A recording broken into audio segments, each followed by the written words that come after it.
Facing shortage of seeds across the country, the Sugarcane Breeding Institute Regional Center Karnal has today started a tissue culture lab and a growth chamber. अभी जो सबसे बड़ा गन्ने के अंदर challenge है वो ये है कि जो बीज की मात्रा है, यानी कि सीड रिप्लेसमेंट जो है, पुरानी वैरायटी का सीड रिप्लेसमेंट नाम मात्र है, मुश्किल से 5-10% होता होगा, उससे ज़्यादा पूरे इंडिया के लेवल पे नहीं होता है।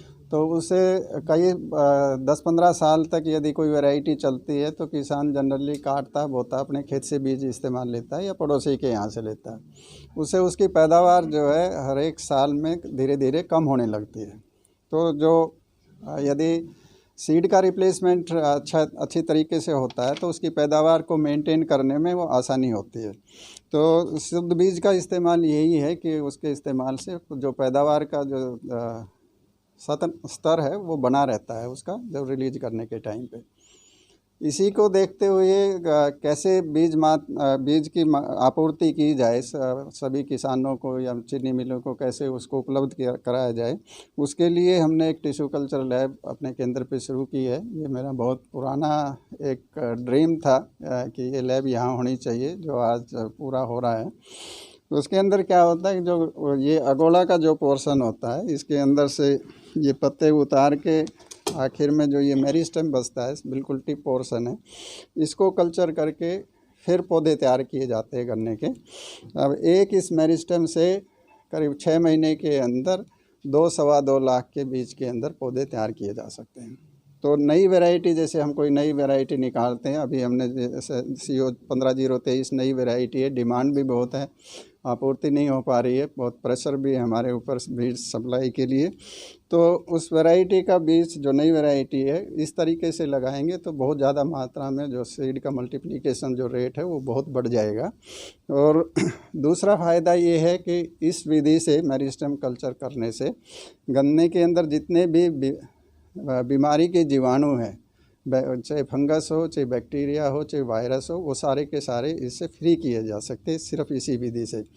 बैक्टीरिया और फंगस को तो फ्री किया जा सकता है हीट ट्रीटमेंट करके भी, परंतु वायरस नहीं जाता है उसमें से।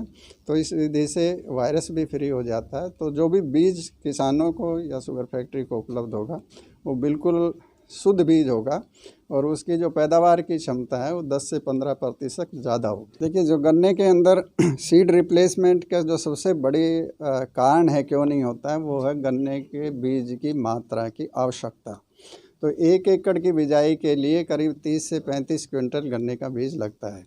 अब किसान मान लीजिए कहीं से बीज लेके जाना चाहता है तो उसको एक अपना ट्रैक्टर ट्रॉली कुछ लाना पड़ेगा। 1 एकड़ का बीज ले जाने के लिए लेबर भी लाएगा, ट्रैक्टर ट्रॉली भी लाएगा, पूरा दिन उसका लग जाता है ले जाने के अंदर। तो सबसे बड़ा कारण ये है कि बीज का जो रिप्लेसमेंट है वो क्यों नहीं हो पा रहा। उसके लिए सभी एफर्ट्स किए जा रहे हैं कि कैसे उस बीज की मात्रा को कम किया जा सके। तो अभी हमारे केंद्र पे आपने देखा होगा, जैसे बहुत से छोटे छोटे पौधे वो प्रो ट्रे के अंदर लगे हुए देखे। उस विधि से यदि हम गन्ने का उत्पादन करें तो जो बीज की मात्रा जो 30-35 क्विंटल से घट के 5-6 क्विंटल पे आ जाती है।